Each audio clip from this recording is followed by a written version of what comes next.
Season 1. Usisahau kusubscribe, kulike, kucomment na kushare ili kupata miendelezo ya kila wiki. Kilio cha injini ya bodaboda kilikuwa sehemu ya kawaida ya sauti za asubuhi, mitaa ya Magomeni. Mvulana mmoja aliyevaa jaketi la rangi ya kijani kibichi, kofia ya kuzuia ajali na suruali ya jeans iliyochakaa alikuwa akichezesha usukani kwa ustadi, huku akiwapungia wateja wake wa kila siku kwa tabasamu.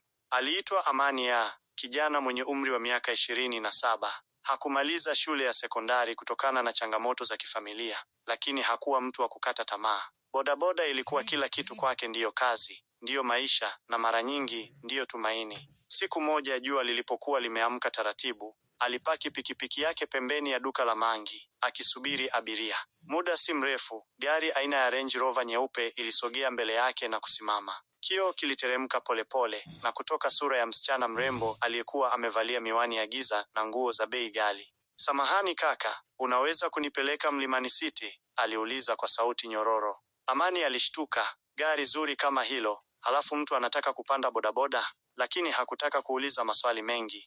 "Ndiyo dada, karibu," alijibu huku akijitahidi kuficha mshangao wake. Msichana aliteremka taratibu, akamvua miwani yake na kutabasamu. Alijitambulisha kwa jina la Neema, ule mtoto wa waziri maarufu nchini. Safari yao ilianza. Neema hakuwa na uoga wala majivuno. Alionekana kupenda maisha rahisi, na alipokuwa akizungumza na Amani, alionekana kuvutiwa zaidi na maisha ya kawaida. Kwa Amani, ilikuwa ni kama ndoto, msichana wa kisasa na wa kiwango cha juu, akizungumza naye kwa urafiki mkubwa.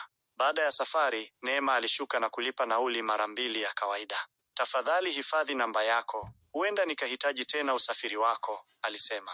Amani hakuamini. Alirudi nyumbani jioni ile akiwa amechanganyikiwa na furaha isiyoelezeka. Lakini hakujua, huo ulikuwa ndio mwanzo wa mapenzi ya ajabu yaliyojaa mitihani mikubwa. Siku 2 zilipita bila Neema kuwasiliana. Amani alijikuta akiwa na hamu ya ajabu ya kumsikia tena. Alikumbuka tabasamu lake, sauti yake ya upole, na namna alivyokuwa huru, tofauti kabisa na binti wa kitajiri anavyotarajiwa kuwa. Jioni moja akiwa stendi ya bodaboda, akinywa soda ya baridi ili kupooza joto, simu yake aina ya Tecno iliita. NEEMAAKIPIGIA. Amani alipigwa butwa. Alipokea kwa haraka, lakini kwa heshima. "Halo, shikamoo dada." "Marahaba Amani." Neema alijibu kwa sauti ya upole. "Niko karibu na ofisi ya TRA. Unaweza kunifuata nikiendeshe kidogo?" "Ndiyo kabisa, nakuja sasa hivi." Dakika 10 baadaye, Amani alimtambua Neema akiwa akasimama kivulini, amevaa blauzi nyeupe safi na suruali ya rangi ya haki. Alikuwa mrembo zaidi ya siku ya kwanza. Walipoanza kuendesha, Neema alianza kuuliza maswali. "Ulishawahi kupenda?" Amani alicheka. "Kuna wakati nilikuwa na binti wa mtaani, lakini alinipenda kwa pesa ambazo sikuwa nazo. Na sasa sijawahi kufikiria tena. Mapenzi yamekuwa ni hadithi za watu wengine." Neema alitabasamu tu. Alimwomba Amani wampeleke maeneo ya Kigamboni kwenye fukwe kwa muda mfupi. Walifika jioni, wakaketi kwenye mchanga, wakatazama bahari kimya kimya. Ndipo Neema alipogeuka na kusema kwa sauti ya taratibu, "Amani, sihitaji gari, sihitaji chakula cha hoteli, sihitaji shopping. Nahitaji mtu anayeniona mimi. Mtu ambaye hana sura ya pesa. Najua we ni wa pekee." "Mimi?" Amani aliuliza kwa mshangao. "Ndiyo, najua baba yangu hatakuelewa. Najua jamii itanishangaa. Lakini moyo wangu umeanza kukupenda." Amani alinyamaza. Alijua maisha yake yalikuwa kama ya mchana wazi, ya kujituma, lakini pia ya kupuuzwa na jamii. Neema alikuwa zaidi ya ndoto. Mrembo, msomi, na binti wa waziri. Lakini sasa, moyo wake haukuwa tayari kumkataa. "Neema, nitakupenda, lakini nakuomba usiumize moyo wangu. Mimi sina mali, ila moyo wangu ni safi." Walikumbatiana taratibu huku upepo wa bahari ukipuliza vuguvugu la mapenzi yao mapya. Lakini hawakujua kuwa macho yalikuwa yakiwatizama toka mbali. Mtu mmoja alikuwa akiwapiga picha kwa simu yake, na picha hizo zingekuwa chanzo cha vuguvugu la maumivu na vita kubwa ya mapenzi. Siku iliyofuata, maisha ya Amani yaliendelea kama kawaida. Alirudi stendi ya bodaboda na kuendelea na kazi zake, lakini moyoni hakuweza kusahau tukio la Kigamboni. Neema alimtumia meseji za polepole, SMS fupifupi zilizojawa na mahaba, zikiashiria mwanzo wa penzi la kweli. Lakini usiku huo, wakati Amani akiwa nyumbani kwao, mama yake alimuita sebuleni kwa sauti ya dharura. "Amani, kuja, umepewa na hiki kitu mitandaoni." Amani alifika kwa haraka. Kwenye runinga kulikuwa na kipindi cha habari za burudani. Mtangazaji maarufu alikuwa anasema, leo tumenasa picha za ajabu zinazomuonesha binti wa waziri mashuhuri akiwa na kijana wa kawaida kwenye fukwe za Kigamboni. Chanzo chetu cha ndani kimedokeza kuwa kijana huyo ni dereva wa bodaboda maarufu Magomeni. Kisha picha zilionyeshwa Amani na Neema wameketi kwenye mchanga, wameshikana mikono na nyingine wakikumbatiana. Mama yake Amani alishika kichwa. Mwanangu, huu ni mtego. Wasichana kama hawa hawatuwezi sisi. Utadharauliwa, utatumika, utatupwa. Amani hakuweza kulala usiku huo. Simu yake ilipigwa sana, wengine wakimpongeza kwa kubahatisha binti wa waziri, wengine wakimtukana kwamba amejishusha, na wengine wakimwambia awaache wasomi na matajiri waendelee na wao. Asubuhi ilipofika, Neema alimuita akutane naye kwenye hoteli ya kifahari, maeneo ya Masaki. Amani aliwasili kwa pikipiki yake ya kawaida, akapokelewa mlangoni na walinzi waliomchunguza kama kibaka. Baada ya kuonesha jina la Neema, akaachiwa aingie. Walipokutana, Neema hakucheka kama kawaida. Alikuwa mwenye mawazo. Baba ameona picha, ameripuka kama volkano. Amenitaka niache kuwasiliana na wewe mara moja. Anasema nitakuharibia maisha yako na utaniangusha. Amani alimwangalia Neema kwa macho yaliyojaa hofu na huzuni. Kama unataka kuachana, nitaelewa. Wewe ni mtoto wa kifalme. Mimi ni maskini wa mitaani. Lakini Neema alikamata mkono wake. Amani, mimi sikupenda jina lako wala kazi yako. Nilipenda moyo wako. Nikikukosa, nitakuwa hai kimwili, lakini niliyekufa moyoni. Walikumbatiana kwa nguvu, lakini mlango wa hoteli ukafunguliwa kwa nguvu. Watu watatu waliovaa suti waliingia kwa hasira. Walikuwa walinzi binafsi waliotumwa na baba yake Neema.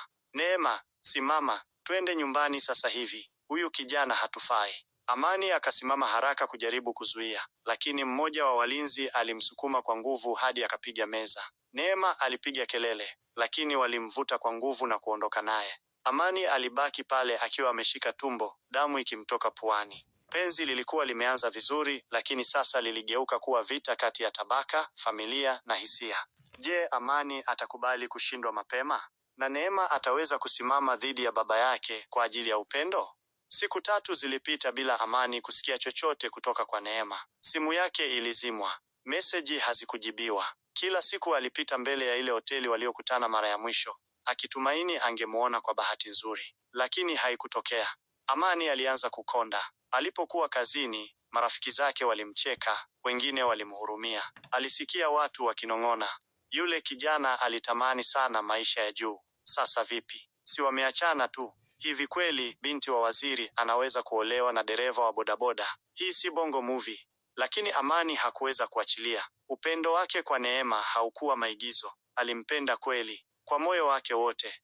Usiku mmoja alipokuwa anarudi nyumbani, alipokea meseji fupi isiyokuwa na jina. Nipo hai, lakini nimefungiwa ndani. Usinifikirie sana, ila nitapigania penzi letu. Amani alishika kichwa. Macho yake yalijaa machozi. Alijua Neema hakumsahau. Alijua bado anapigania. Lakini kabla hajapumua kwa furaha, pikipiki yake ilizuiwa ghafla na gari nyeusi aina ya Prado. Mwanaume mmoja mnene, aliyevaa suti ya bei ghali, alishuka haraka. Wewe ndiye Amani? Ndiyo, mimi ndiye. Naitwa Abuja Bakari, msaidizi wa waziri. Kuna jambo nataka tukuongee. Amani alisita, lakini aliambiwa apande kwenye gari. Walielekea hoteli moja ya kifahari, maeneo ya Upanga. Ndani ya hoteli, barua pepe neno siri. Bakari alimsogezea bahasha nene ya fedha. Kijana, tulia. Hii ni milioni 2 pesa taslimu. Uipokee, uachane na Neema. Hii ni bahati ya maisha yako. Sitaki nikusikie tena ukijaribu kuwasiliana naye.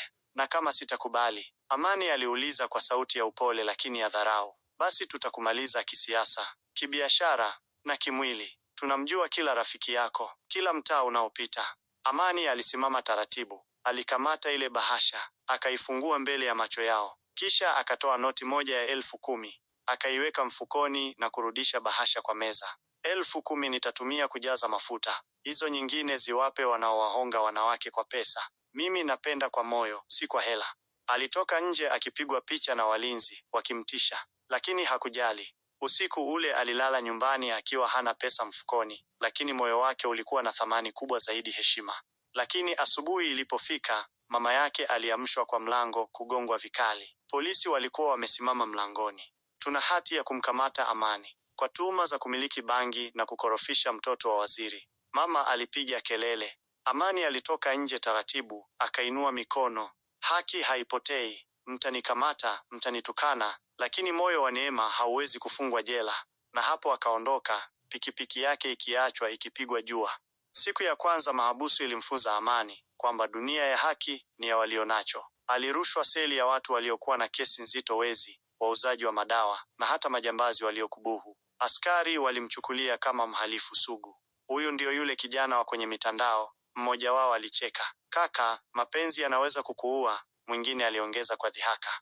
Amani hakujibu. Alikaa kimya kona ya seli, macho yake yakiwa mbali na ukuta wa baridi, moyo wake ukiwa mbali zaidi kwa Neema. Siku ya tatu, mama yake alimtembelea akiwa na macho mekundu. Mwanangu, wamenikataa dhamana. Wanasema kesi yako iko chini ya ofisi ya juu. Nimelilia kila mlango, hakuna anayenisikiliza. Amani alimshika mkono kwa nguvu. Usilie mama, kila kitu kina wakati wake. Watatesa mwili wangu, lakini sio moyo wangu. Wakati huo huo, upande wa pili wa jiji, kwenye jumba la kifahari la waziri, Neema alikuwa amefungiwa kama mfungwa wa kifalme. Simu zake zilichukuliwa. Hakuruhusiwa kutoka. Walinzi walikuwa langoni usiku na mchana. Alikataa kula kwa siku 2. Alilia kila usiku. Hatimaye mama yake alimuonea huruma na kumtembelea chumbani. Mwanangu, unajiua kwa ajili ya kijana maskini. Mama, sio kwa ajili ya umaskini wake, bali kwa sababu ya upendo wake wa kweli. Baba anataka kunilazimisha kuolewa na mtu nisiyempenda. Mama yake Neema alikuwa mpole, tofauti na baba yake. Alikaa karibu na binti yake, akamkumbatia. Nitazungumza na baba yako, lakini tafadhali kula kwanza. Huwezi kupigania mapenzi ukiwa dhaifu. Siku ya 5, habari zilifika kwa vyombo vya habari kwamba Amani alikuwa amekamatwa kwa tuhuma ambazo hazikuwa wazi. Bloga mmoja maarufu alichapisha makala yenye kichwa, mapenzi ya bodaboda yageuka kifungo. Watu walianza kuandika maoni tofauti. Kwa nini maskini wasipende watu wa tabaka la juu? Huu ni unyanyasaji wa kimatabaka. Haki ya Amani itapatikana. Hii ilianza kuwasha moto kwenye mitandao ya kijamii. Watu walitaka kujua ukweli. Neema alipopata taarifa hizo kupitia kwa mfanyakazi wa ndani aliyempenda, alijua haitoshi kulia tu.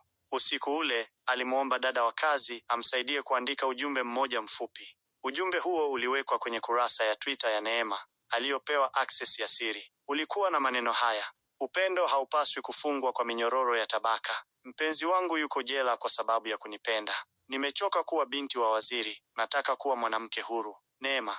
Dakika chache tu baadaye, ujumbe huo ulivuma. Mitandao ikalipuka. Vyombo vya habari vikamfuata waziri kwa maoni. Watu mashuhuri walieleza wazi kutokubaliana na jambo hilo. Na hapo serikali haikuficha tena, walilazimika kumwachia Amani kwa dhamana ya muda. Siku ya kutoka, Amani alitembea kwa miguu mitaa ya Magomeni, akiwa amevaa fulana nyeupe na machozi yakimtiririka polepole. Watu walimshangilia. Hongera kijana, umekuwa mfano wa mapenzi ya kweli. Mapenzi si hela bwana, ni moyo. Alisimama mbele ya pikipiki yake, akaiangalia, kisha akasema kimoyomoyo, na sasa lazima nimtafute Neema. Hili penzi halitakufa kirahisi. Lakini usiku huo huo, ndani ya nyumba ya waziri, mlango wa Neema ulifunguliwa ghafla na mwanaume mmoja aliyekuwa hajawahi onekana nyumbani hapo. Alikuwa kijana mtanashati, mwenye suti kali na macho ya hatari. Neema, mimi ndiye mchumba wako mpya. Nimetumwa rasmi, na siogopi Amani wala mapenzi yako ya mtaani. Neema alimwangalia kwa chuki. Bora niuliwe kuliko kuolewa na mtu asiye na moyo. Na hapo vita ya mwisho ya mapenzi ilianza rasmi. Siku moja tu baada ya kutoka mahabusu, Amani hakutulia. Alijua kuwa muda ulikuwa adui wake. Alikuwa na deni kwa moyo wake kumwona Neema, kuongea naye, kumkumbatia na kumwambia, sikuwahi kukuacha. Lakini njia ya kumwona haikuwa rahisi. Nyumba ya waziri ilikuwa chini ya ulinzi mkali. Na sasa kulikuwa na tishio jipya: yule kijana mtanashati aliyetambulishwa kama mchumba rasmi wa Neema. Jina lake lilikuwa Kelvin, mwana wa mfanyabiashara tajiri anayeshirikiana kibiashara na baba wa Neema. Kelvin alikuwa si mtu wa maneno mengi. Alikuwa na tabia ya kujivuna, akiamini pesa na jina lake vitampa kila kitu, pamoja na Neema.